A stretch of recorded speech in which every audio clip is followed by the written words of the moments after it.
clinical research at Indiana University, IU. He is also professor at the Weldon School of Biomedical Engineering at the Purdue University.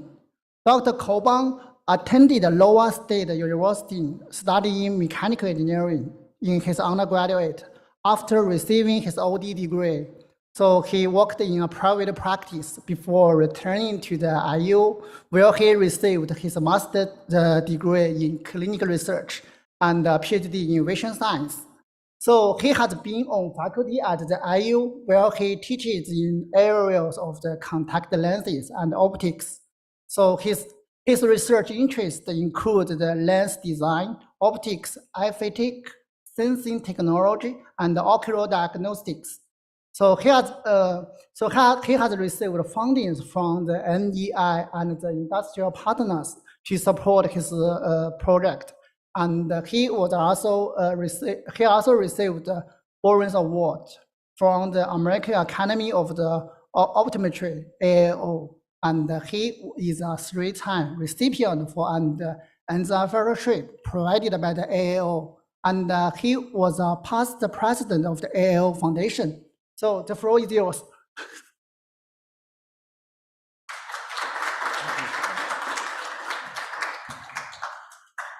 Thank you for the nice introduction. Can you guys all hear me well enough online? And I'm going to stand this way so I can also see a bit the slides.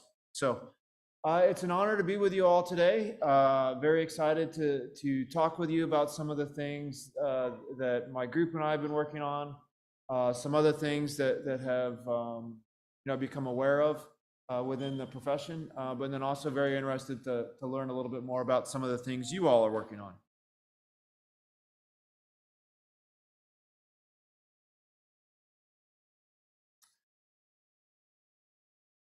Behind the arrows here.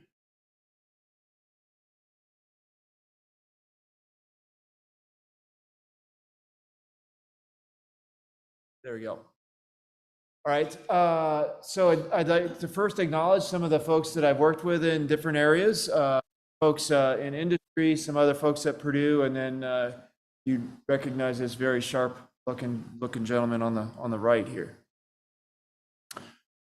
I have no specific funding about the projects that I'm going to talk to you about today, but do work with several different companies in the general area. I have a few disclaimers. As I said, no specific financial conflicts to disclose. Today I'm going to talk about a few different technologies. I'll sort of use these as just examples.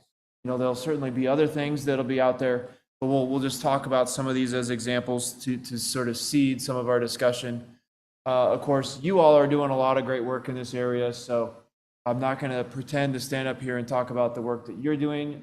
You can do that another day, and I'll gladly join on via LinkedIn and watch those discussions, but try to talk about, again, some other work. And of course, there's surely technologies that I am not yet aware of, and again, happy to hear of those as we have some discussions. So the way I look at it, if I do my job well today, sort of maybe we come out of our discussion today with maybe more questions than answers and things that we might try to explore. So obviously, if we think of our world, 50, 100 years ago, that's quite different than our world today. Much of what we do is quite different. And I grew up with this Jetsons cartoon. So when I think of technology, this is what comes to my mind, because clearly there was, this maid that was a robot, and well, now we have maids that are robots. There was a little Elroy here with a jetpack, and well, now we have people with jetpacks. So this is a pretty exciting time for us, I think, to be thinking about all these different technologies. So why the eye? So that's the area that I work in, and I know several of you also work in this area. It's a pretty convenient place, right? It's right here on the front of our head, so it's easily accessible. It's really a pathway to a lot of different areas, right? Pathway to maybe the brain, the ears, other places. Also, it has a unique advantage that maybe there's things that we can do to the eye that might be a little bit stealthy, right? We can put a contact lens with some sort of technology on the eye and not readily visible like it were if we were wearing a helmet with some device on it. So let's talk about a little bit first the eye and its sort of main benefits, its refractive components, its refractive problems. So here we have the components of the eye. We have the pupil, the black part of the eye, right? That's really just an opening into the back of the eye. We have its main optical components, the cornea and the lens. Those form the optics of the eye, along with how long the eye is. So that's what allows us to really see. The combination of those three things together sort of provide us the optical power of the eye. If we have an eye that is well focused for distance vision, say we're looking across the basketball arena at the scoreboard, the light can be well focused on the retina, but there can be problems to the eye where that doesn't occur. If light focuses in front of the eye is sort of too optically long for its components. That is nearsightedness or myopia, and several of you may, like myself, may experience that. There is the opposite of that, where light aims to focus behind the eye, and that is farsightedness or hyperopia. The ideal human eye, when it goes to look up close, its lens changes its shape to allow the eye to focus up close. So that's an accommodated lens. We'll talk about a situation common to many of us where that doesn't happen. So correcting the eye's problems is fairly straightforward in many ways, right? We can create a lens that sits in front of the eye, maybe in the form of some sort of spectacles. That could be a static spectacle or some sort of dynamic spectacle. We can put it in sort of something that lays on the cornea, something that's in the cornea, sculpted into the cornea maybe, or a lens inside the cornea. We could have some sort of supplementary lens that's implanted in the space in between the iris, the colored part of the eye, and the cornea, so the anterior chamber of the eye. We could also put a lens sort of replacing the lens that's native to our eye.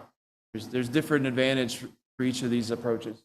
Today we're going to largely focus on contact lenses as a methodology, but a lot of the optics and things related to contact lenses could also be done to some of these other lenses. So we'll use contact lenses almost just as an example. So historically, these devices, we thought, well, these devices, they aim to focus the light and allow us to see. And so let's take a brief history of these devices. So in the 1500s, Leonardo da Vinci, famous for a lot of reasons, figured out, well, if I open my eye and put it in some water, I can see quite well. Not very convenient for walking around, so people tried to adapt that. Descartes used a fluid-filled glass rod. Moving forward into the 1800s, however, then the people first started to create some sort of glass or eventually plastic shells that go onto the eye and allow people to see. The shells up to that point were very rigid, so like the plastic of the chair or the glass on the window. Those were the first inventions that were contact lenses. Wasn't really until the mid-1900s where sort of the contact lenses as we know it became available. And it's through really a remarkable story that I've laid out here and really a testament to science that basically there's this polymer chemist sitting on a train, happens to be sitting on a train next to this random guy. They're having a conversation about, how there could be some sort of implantable plastic in someone's eye that would allow them to see. That guy happened to be the health ministry commissioner. He said, well, why don't you create some sort of way to do that? And so this guy named Otto Wichterle went back to, of all places, his garage and started to make contact lenses, and then basically tried them on a few people, took them around to different doctors, and as we might experience with a lot of ideas that we think are good, took them around to some people, and the people said, that's a horrible idea. So he was a little taken aback by that, but went on. Eventually, he showed the idea to some lawyers. They going to make a lawyer joke, but I very carefully avoided that. Lawyers bought the idea, and for we'll say not a large sum of money, and basically that was that. So then those lawyers then had the idea for these contact lenses. They eventually sold that idea to companies. Maybe those lawyers and the companies became rich, but the true inventor of the true soft contact lens didn't make much money, and he said, well, not a problem. I wouldn't have known what to do with money anyway. Later in the 1900s, there was a first commercially available soft contact lens by Bausch & Lomb, a company you may have heard of. And then as we move forward through really not too long ago, the 80s and the 90s, then uses of those contact lenses expanded.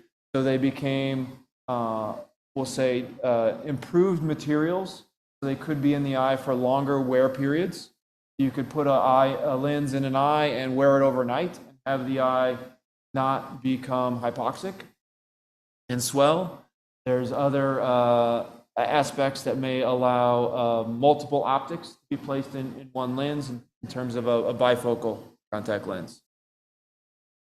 Late 80s, a fantastic development, combination of really materials and manufacturing, was sort of the disposable soft contact lens. So that from me with my clinician hat on, that solved a lot of problems that we were otherwise seeing with the contact lenses people were trying to wear, in that the contact lenses would develop basically long-standing allergic reactions that people could then no longer wear the contacts. So it was quite the problem. So huge advantage then in terms of the daily disposable replacement contact lenses. And then now the majority of the market is actually single use or daily disposable contact lenses.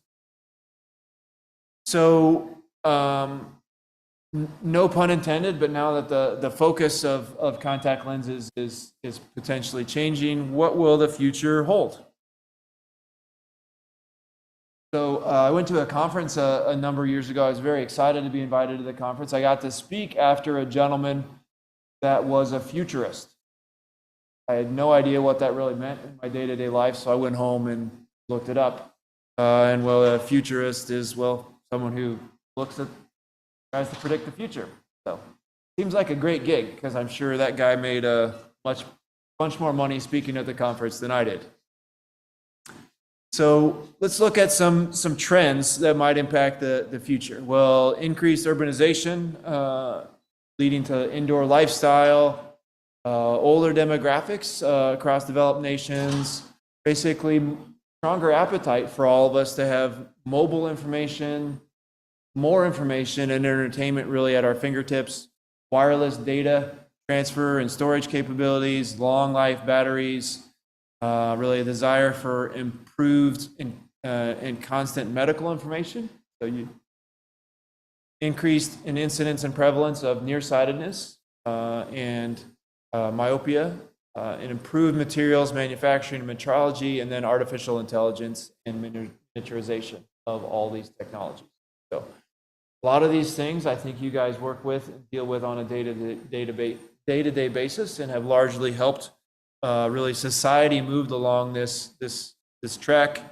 You probably again also live this Bell's law of miniaturization of technology, moving from the mainframe computer to something smaller than the size of a coin. That happens for a lot of our technologies, including the power sources. So there's power sources, as some of you may know, that are also extremely small. So that bodes well for some of the contact lens technologies that we might need to power. So why contact lenses? Well, we already talked about the eye being convenient to get to. People often say the eye is the light to the body. It's transparent. The cornea is transparent, allowing light to pass through. The tear film is right there sitting on the front of the eye, and there's a lot of body chemistry that can be communicated through that tear film. There's also information that can be captured through the aqueous through an implantable lens. IOP changes also measurable right there. Drug delivery will be a big opportunity for us. Again, a nice convenient way for us to provide drugs to the eye and the body through oftentimes sustained release. We also have the ability to control the optical path. So essentially how we see is through what you could call an optical path. So we can vary that optical path on either a static or a dynamic basis that may allow us to see things in a different way, or control how our eye grows, control illumination, and basically advantages to a contact lens is sort of low profile. Easy for us to apply a lot of technologies to that. So contact lenses of the future, there's a few areas that we'll talk about today: optics, sensing, drug delivery, and augmented or virtual vision. All these adaptations will sort of highlight, one of these would impact every single person in the room, every single person in the world. Several of us may be impacted by several of them. So obviously there's huge advantage to us exploring some of these technologies. So as we first talk about optics, the refractive error of the eye, or something called presbyopia. And I'll explain in just a second what that is. So what are potential new or improved optics uses in the eye? Well, we can maybe more precisely or dynamically correct vision. We can regulate eye growth. We could make the eye retain its dynamic or focusing optics. So through the glasses and the contact lenses that we all wear, we can essentially correct three aspects of the optics of our eye. And so this is a pyramid of ways to quantify. These are a pyramid of the optical problems of the eye. And so in this pyramid would go on indefinitely. But with traditional corrections, we can only correct these three optical components of the eye. So although those components make up a good portion of the aspects that allow us to see, there's a lot of other optics of our eye that we can correct to try to further improve vision. Additionally, the optics of the eye changes over time. So what we see here is essentially a color or a contour map of representing the optics of an eye. Okay, and so it basically is the optical aberrations of an eye, describing the components that I just showed you on that pyramid. And what you see is if you take 5 different measurements of my eye within seconds, the shape that you see within that contour plot is relatively similar. For example, you see a little blue lobe down around 5 o'clock. And you see within a 2-second period, say that's when those measurements were all taken, not much changed within that 2-second, but it's not exactly the same. If we extend that out to maybe take a measurement every minute or so, for 5 or 10 minutes, that's the middle row here, and you start to see more variation in the contour there. So again, noticing that more changes start to occur. And similarly, if you were to take a measurement on my eye once a day for 5 different days, you see that clearly the optics of my eye are not the same every day.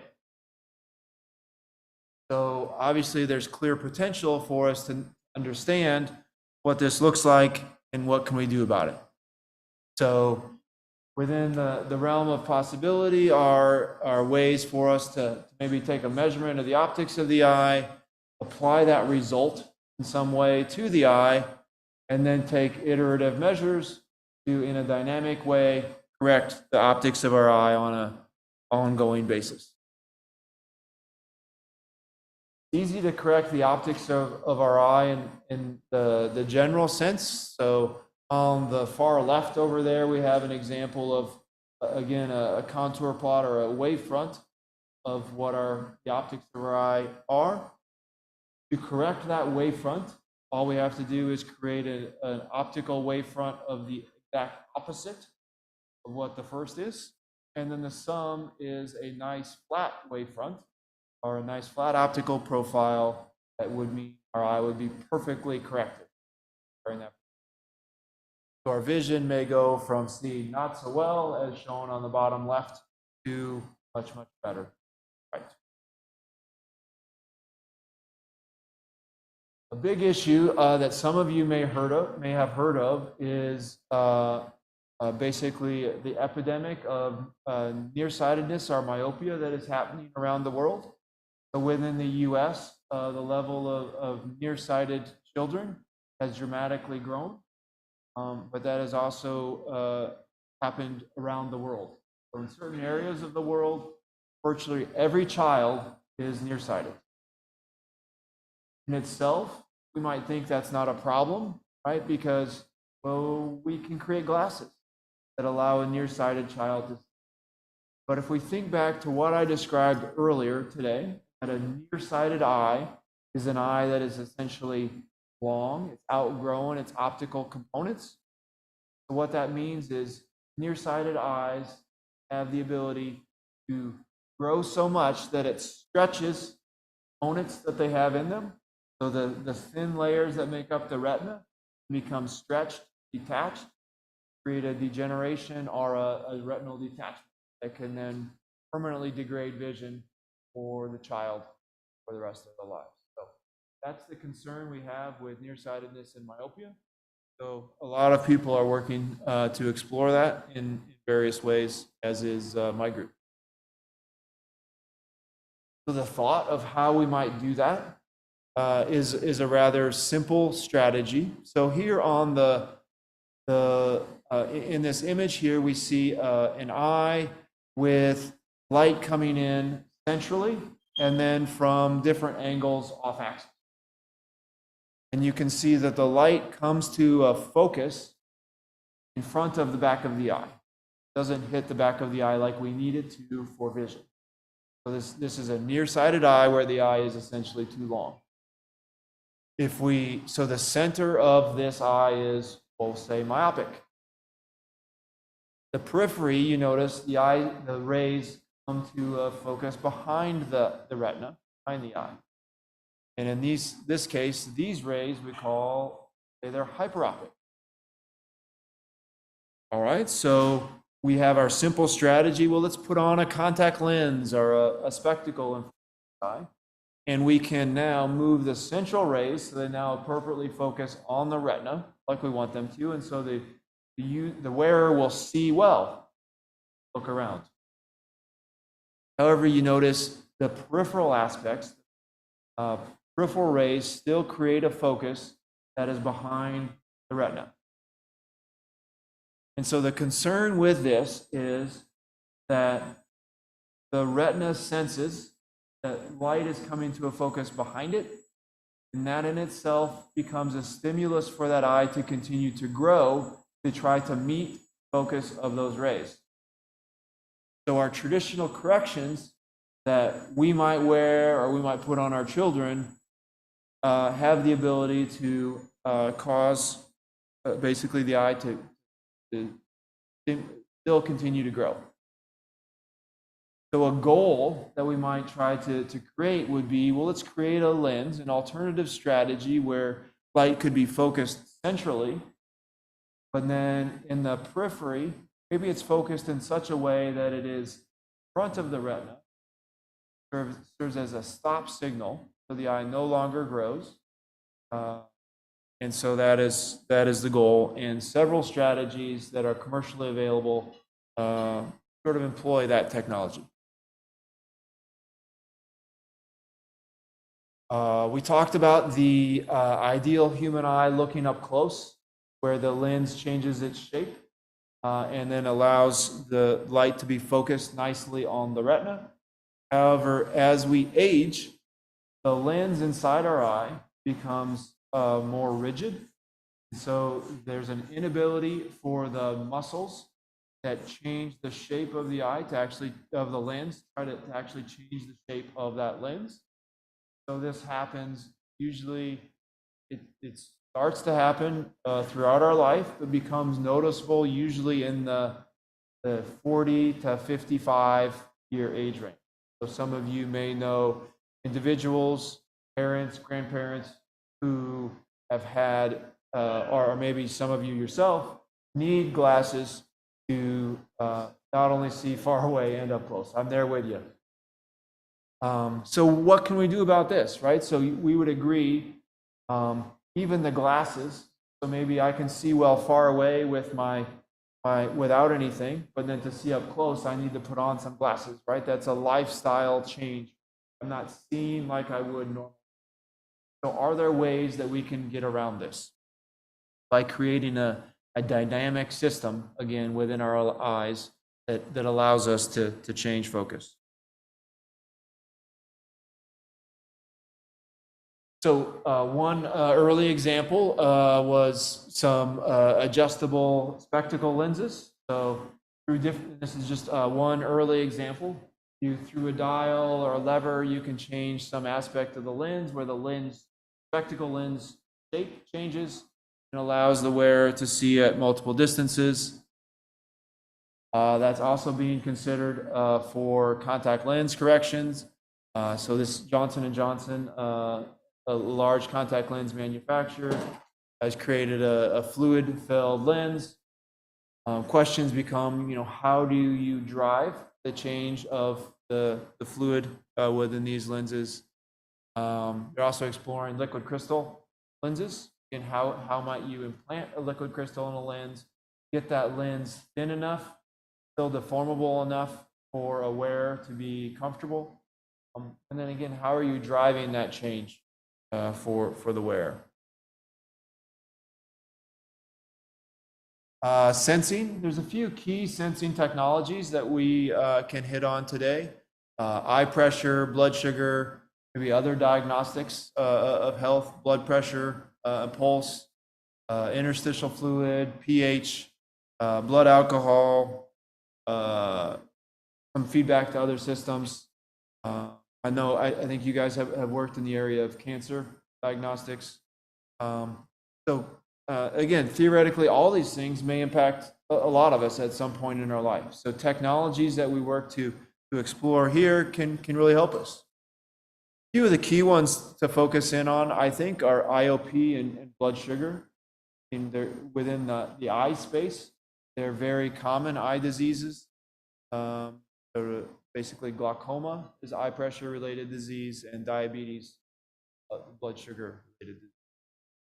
So glaucoma, as I said, is an eye pressure related disease, and so our typical eye has a fluid flow system where fluid flows front to back, or so back to front, and then that fluid can build up in the eye, increase the pressure, eventually crimping off the axons on the back of the eye, leading to the optic nerve, and then decreasing our side vision.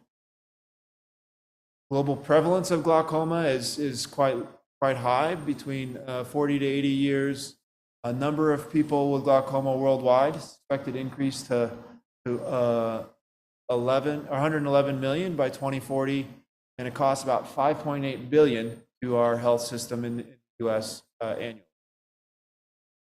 So here we see IOP throughout the course of the day, leading from 6 o'clock in the morning till in the evening. And you see eye pressure maybe starts off high in the morning, stabilizes, and then stays relatively stable throughout the day. And that'd be a pretty common scenario. But again, the eye pressure is not constant throughout the day. People will establish a threshold of where they might be concerned for this pressure is out of normal. These are all just population-based thresholds that may not be right for every individual. And really, as our society changes, it becomes sort of tougher for us to really understand what these numbers are. So if someone has had, tougher for us to understand what they may be. A number of years ago, there was an IOP sensing contact lens manufactured and produced, the triggerfish lens. And so it was a lens. I tried the lens for a while. I personally did. I've tried thousands of different types of contact lenses through lots of different research investigations. And this happens to be, no offense to the folks at Triggerfish, the most uncomfortable lens I've ever worn in my life. But, you know, it's a fantastic initial step at trying to find a way for us to really sense what's changing with the eye pressure. So with this particular technology, lens goes on the eye, the patient wears, you know, a pack around them to capture the information, and away they go. But, you know, there's issues related to that. A number of years ago, I had the pleasure of working with some colleagues at Purdue to develop an alternative technology. In this technology, there was essentially a sensor that was printed onto a commercially available soft contact lens. So the clinical advantage to that, advantages are a fewfold. That my contact lenses have a prescription that I need to see for my eye, right? So in theory, I could take my lenses in, get them printed, and then sensors could be on the lenses that I need for my eyes to see well. Another huge advantage is, for me, is contact lens manufacturers have spent millions of dollars to optimize the fit and comfort of a contact lens. So printing a sensor onto a commercially available lens allows us to leverage insights that contact lens manufacturers had to try to make that lens nice and comfortable. So in this case, there's a little serpentine coil around the edge of the contact lens. And again, it remains quite comfortable. You see my eye up there in the corner. And we took measurements across the course of the day. This happens, I think, to be a dog before anybody gets alarmed about my eye pressure, by the way. We took measurements aligned with other technologies, and they're nicely aligned. My data is not on this slide, but then we also evaluated the comfort of these lenses on an ongoing basis. And so the comparators we have here are no lens, the sense in blue, the sensor contact lens in red, and then the triggerfish lens. In this case, an ideal perfect comfort would be 0. And you see a bare contact lens is hovering maybe around 5 to 10. The sensor contact lens is a little bit higher than that, maybe initially around 30, and lowers down to maybe 15-ish. But then the triggerfish lens was again not as comfortable. This was the average of I forget 3 or 5 subjects. Diabetes. Here we see an eye. Basically, this is a normal eye, normal retina as you look into it. So look through the pupil with a light. You would see this nice orange looking eye. In the center of the screen, you see the fovea or the macula that we use for our centralized vision. On the right, the little yellowish looking thing is the optic nerve opening into the eye. And then, of course, the little red squiggly things are blood vessels. So that's what a typical normal eye looks like there. And then here you see a diabetic eye, which has several different things that you notice that are quite different. You see the little yellow plaques, exudates, and fluid that's there. You see down on the bottom, sort of the arc of blood vessels that come out. You see basically small little hemorrhages that are there, as well as small little hemorrhages all throughout the. Diabetes is a systemic disease that really affects the eyes because of the small little blood vessels that are small blood vessel disease. There's a lot of small blood vessels in the eye. What this can do is, well, anytime there's like that yellow plaque, exudate that you see there, well, that is in front of the sensing layers of the retina. And so if someone tries to see, they'll see something like this. That'll create a scotoma, an absence of vision through that particular area. Again, diabetes is quite common, affecting a lot of individuals with a huge monetary impact on our healthcare system.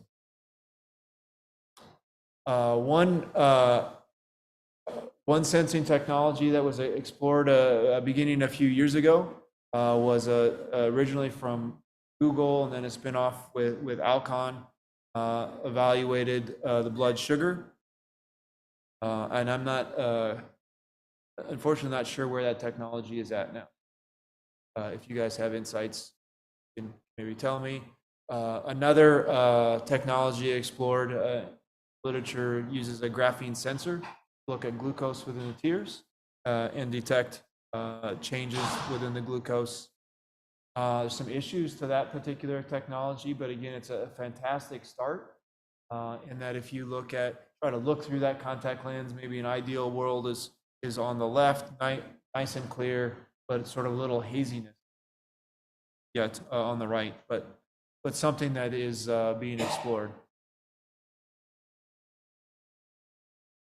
Drug delivery is again an important opportunity for us to explore.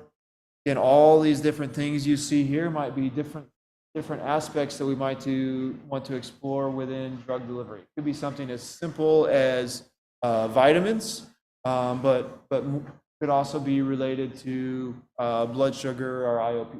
So you can see really right away that there's potential to combine technologies, right? You could create a lens that maybe is sensing as well as drug delivery.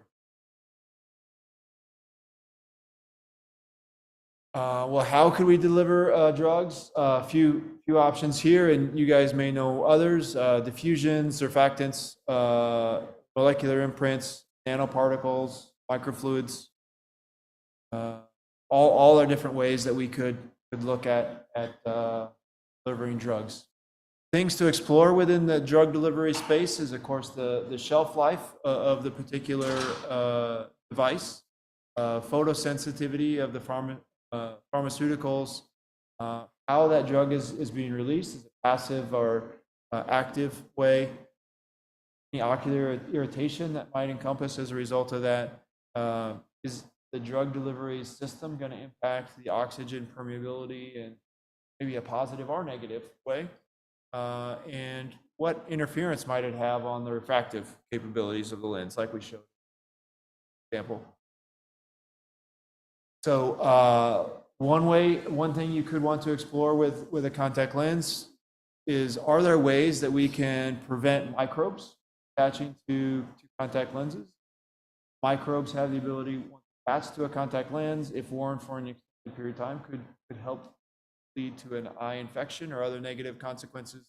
So selenium, silver, other things have been looked at as things to implant within a contact lens to try to minify antimicrobial growth. Here is a particular example where you see a typical control contact lens. And I forget the exact perturbations that they put this lens through, but you see microbial growth on that particular control contact lens and less so on the antimicrobial little bright spots that show up. Augmented or virtual vision, a few key things there. Well, we can, of course, sort of the longest sense, machine to machine, sort of bypass aspects of the traditional system, bypass the human. We can supplement information. We can provide additional information to the human, to the brain. We can communicate, camera technologies. We can evaluate several different feedback systems to provide additional information or augment conditions. So through a photochromic type system or a night vision type system. And of course, technologies are everywhere within our world in which these might be helpful. Some of you may have seen a number of years ago the Mission Impossible system, where of course the actor's the actor puts on a contact lens, and it basically is taking pictures of the document he's looking at. Again, that seems futuristic at the time, but maybe not so at this point. Google has a patent on that particular technology where they can use it for different aspects. So iris recognition, so security type reasons, general image capture. So are there things that you're sitting in the audience, you didn't want to have to use your cell phone and you wanted to take a picture of the slide? Well, maybe you just blink. But maybe more on a clinical sense, there are individuals that even their best corrected, best pair of glasses, they still can't see very well. So are there ways we can try to help them? Sony also working on similar type of lens for slightly different reasons. Innovega is also working on a type of lens where they built in display within the contact lens. So technology is a bit off, but developing quite rapidly. Ray-Ban, commercially available spectacle technology. You could go out and buy right today. $300 to buy a pair of spectacles that everywhere you look could sort of stream stuff right to your LinkedIn, Facebook. Partnership between Ray-Ban, the division of Essilor, Luxottica, the largest frame manufacturer in the world, and Meta. But they have a few technologies built in, a camera, audio, and then charging right in its case. Mojo is a contact lens technology where, again, they're trying to implant basically a display. Super difficult to do. So if you guys are already doing it, I'd love to talk with you about that to really get it right. But again, these are all amazing technologies for us to see where can we get these things, really advance our society in the way. Night vision is one area that military is particularly interested in. Is there ways that we can put a filter within a contact lens that these soldiers can be out at night, see well, not have to deal with the displays and other things, goggles that they currently have. A photochromic lens also that's commercially available. This happens to be from Johnson & Johnson. So it's you don't want to have to wear sunglasses to go out in the world. But have these photochromic soft contact lenses, so they change from clear to dark outside. Keep in mind, however, that a lot of these photochromic technologies utilize UV light to trigger their change.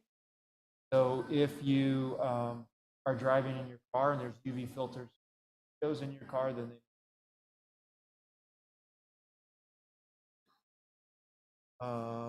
Samsung, another display technology.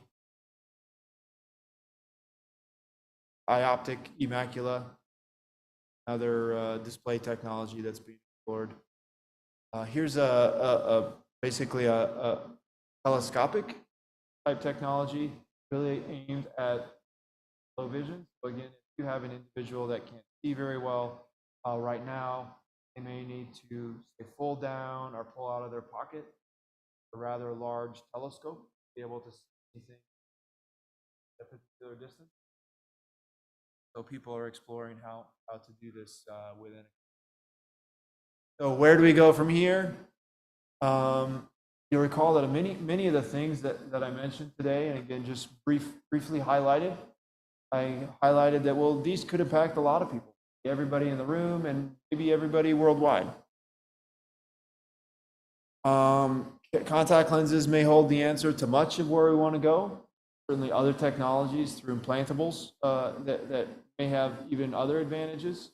But again, don't have the also have the disadvantage of once something not easily changing. So there's the trade-off.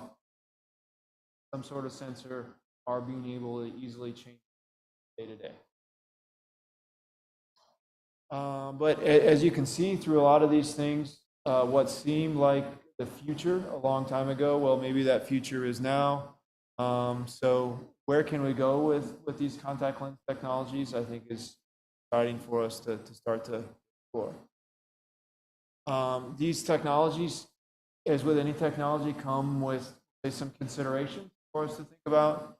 You know, how can we really drive the power of these devices? How can we store the information by these devices?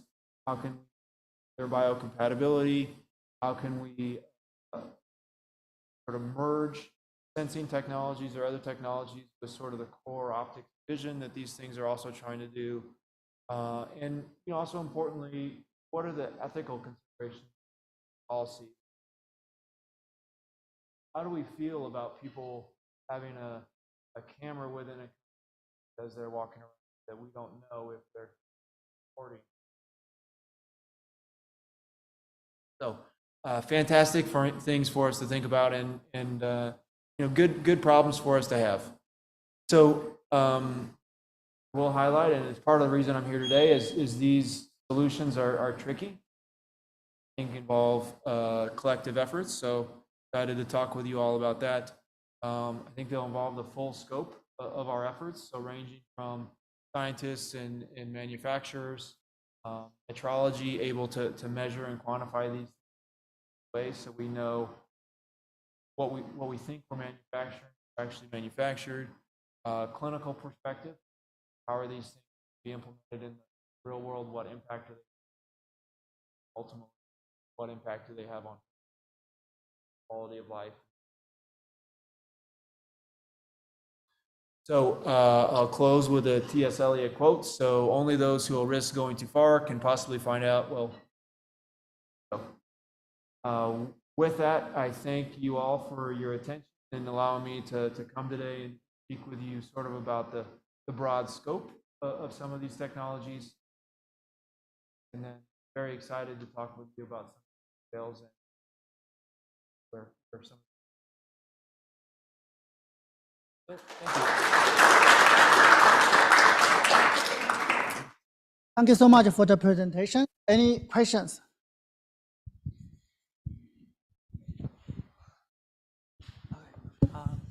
Thank you, Professor. I have several questions. One is that why people prefer the glasses? Much more people use the glasses than the contact lens in currently. And another question is why there are fear of successful surgery for the one ear transplantation in currently? So I'll take the first question, then maybe ask you to repeat the second question. So with the first, so obviously a lot of the world will wear spectacle lenses as sort of their first correction. What are the benefits to that? Is that like why are there more spectacle lens wearers than contact lens wearers? And so basically it's quite easy for us to.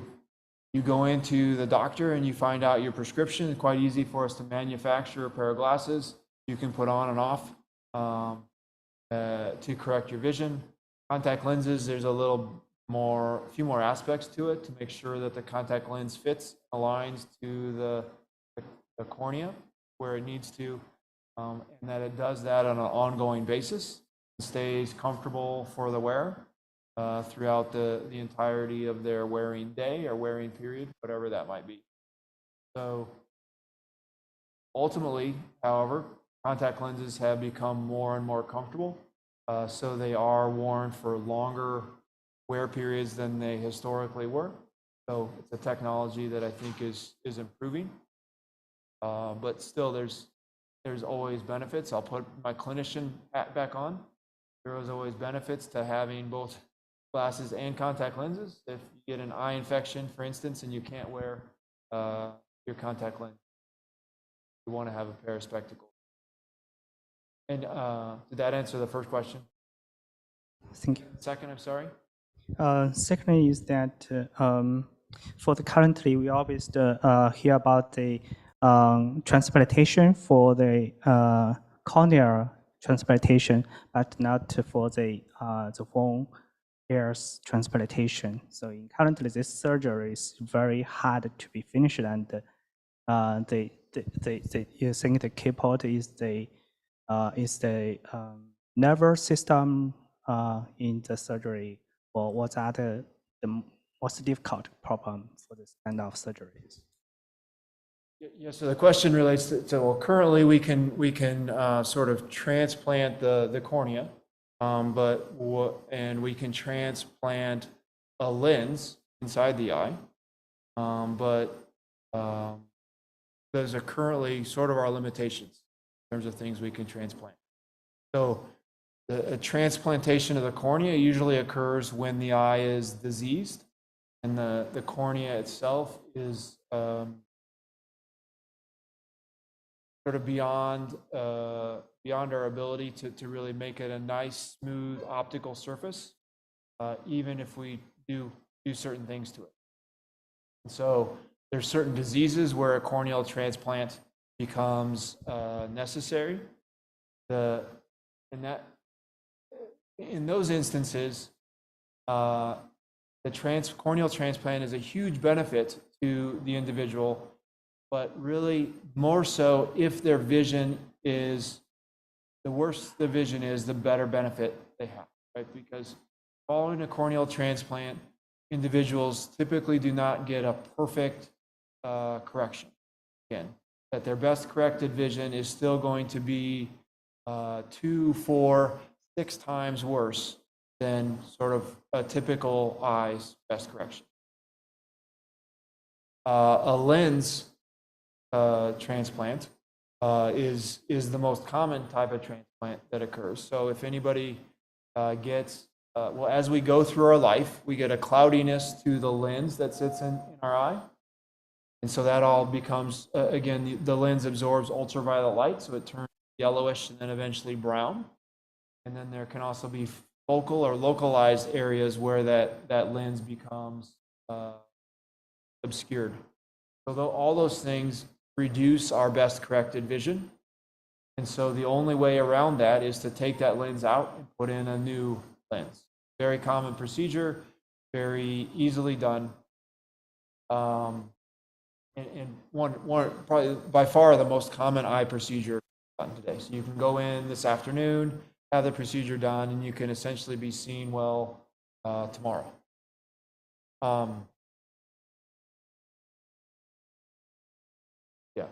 As far as other transplantations, say of a full eye or something like that, we are not there yet.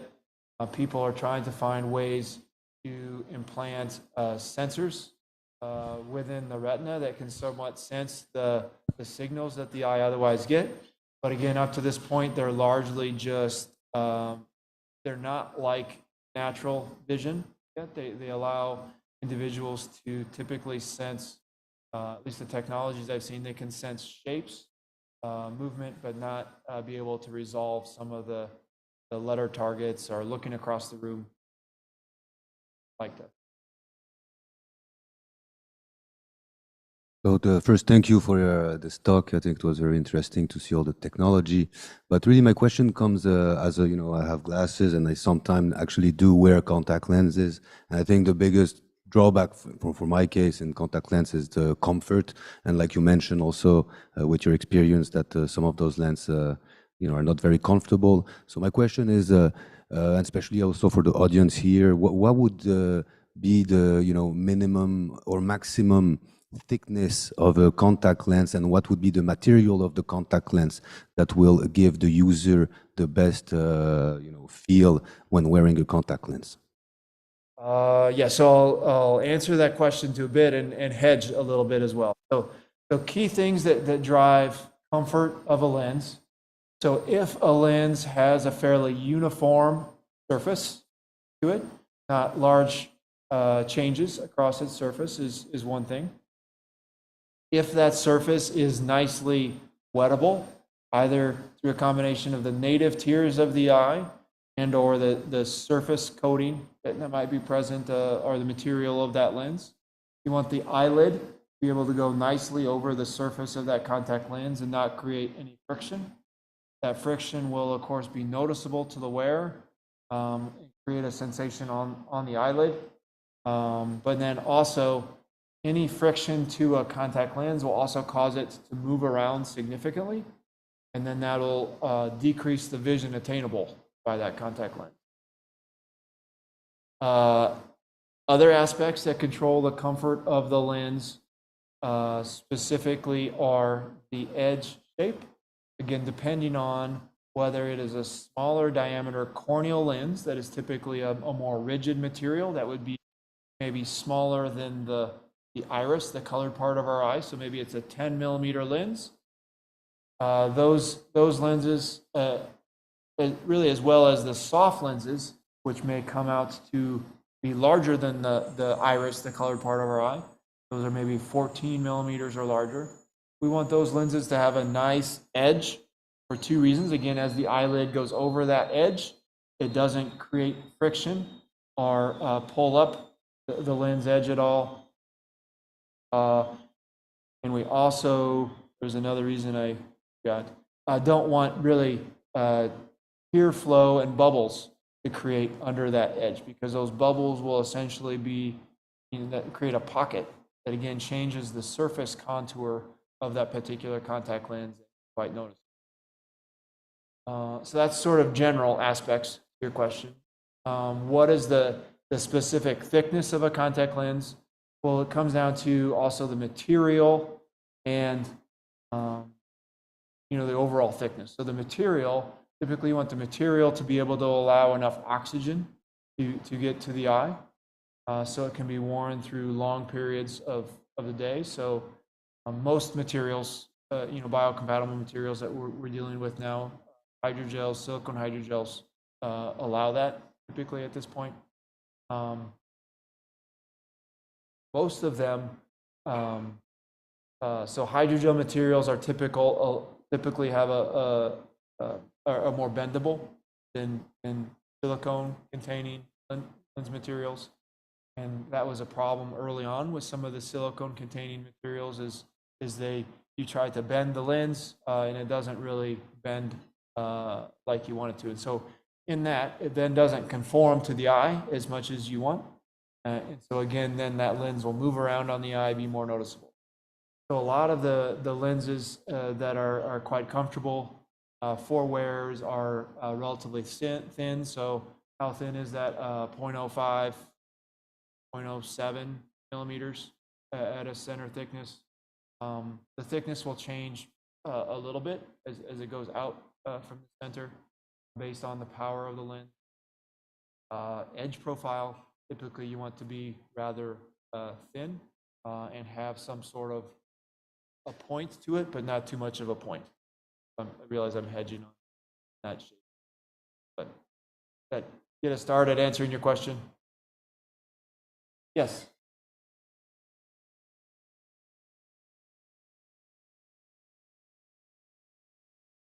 Yeah, so most of the applications that I'm aware of, power is currently external.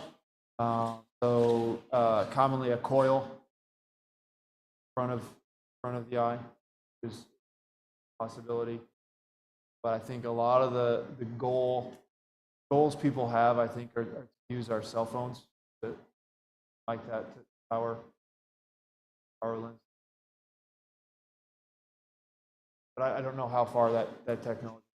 I know people are exploring that, but I don't know where that's. Yes.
Yeah, so again, I'll unfortunately hedge some aspects of that question, but I'll talk about a few things for us to consider.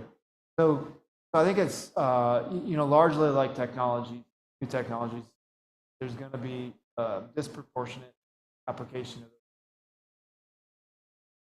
portability. How do we solve that? I don't have a good answer.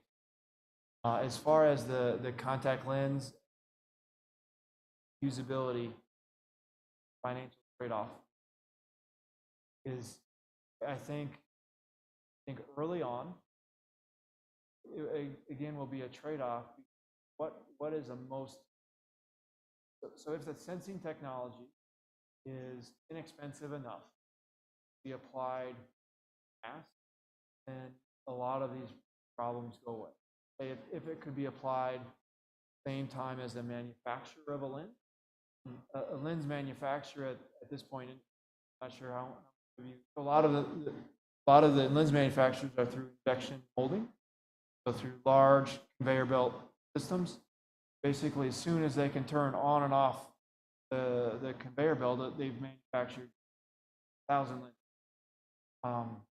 So if something can be input into that cycle,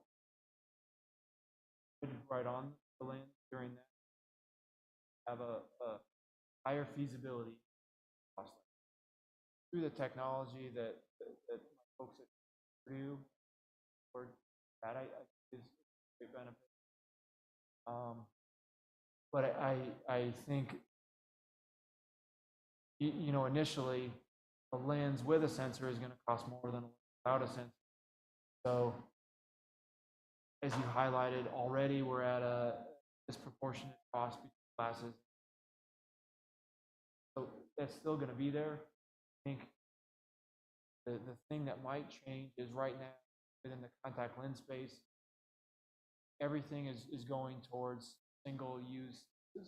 So many manufacturers are doing away with less frequent replacement lenses.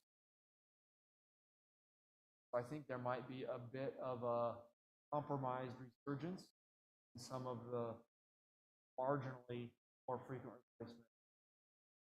Maybe said another way, people may go a little bit away from the single-use lenses and go back towards a 2-week, monthly replacement, because yes, maybe they aren't as comfortable, but the trade-off is, well, I get XYZ out of it. The other thing that I think is important for us to consider is really use of the sensor. So, on the IOP side, for instance, do I want or need a lens that is sensing my IOP all the time, every single minute of every day? Or can I gain significant benefit by, like right now, I can only get a measurement of my IOP when I go into my eye doctor and someone puts a little probe in my eye. So I get one instant in time across my life. So am I better off by, I have a single-use lens with a sensor maybe, and I use that one time, but do that a few times a year. I get a better understanding of here's what's happening with my eye pressure overnight. And that can drive treatment as opposed to maybe wearing that lens. I think the holy grail would be inexpensive lens, sensor applied during manufacture, and that lens can be worn all the time. That are replaced continuously every day, but there'll be a trade-off of why do we. Yes. Sharing. And I have a simple question. So you mentioned you can do a lot of sensings on the contact lens, especially for the dial bits, for sugars level, blood sugar level, and it will be tested directly from the tear, right? So I just curious, why not directly collect the tear and do it outside, rather than you have to sensing it on the contact lens? So you could do that. It's just a little difficult to collect tears. You can use basically a microcapillary type tube to collect tubes or some tears. Then you need some way to analyze them. I think it's a reasonable approach, but it is a little bit more like some of the older technologies to monitor blood sugar, where you do a finger prick, but you just have to do this instead. So potentially there's advantages to that type of technology over the finger prick type technology, where you're pricking your finger. But I think the goal would be, are there ways that we can do that less invasively? And again, the long-term goal is, are there ways that we could know more of our lifespan? Diabetes is a little different than eye pressure. At eye pressure, we can, well, in both diseases, you'll get into a little bit of a rhythm, but there are less things that can impact your eye pressure through the course of the day. You're doing the typical things every day. Whereas with blood sugar, you go to somebody's birthday party and they have cake. So what has happened? That's sort of out of your typical. So I think it's a reasonable idea, intermediary type approach. Whether there's bang for the buck to do that, I don't know. Yeah, there's lots of excitement for the non-invasive contact lens or other approaches. Thank you. Okay, great. Thank you again for Professor's presentation. Thank you for joining. Thank you, everybody.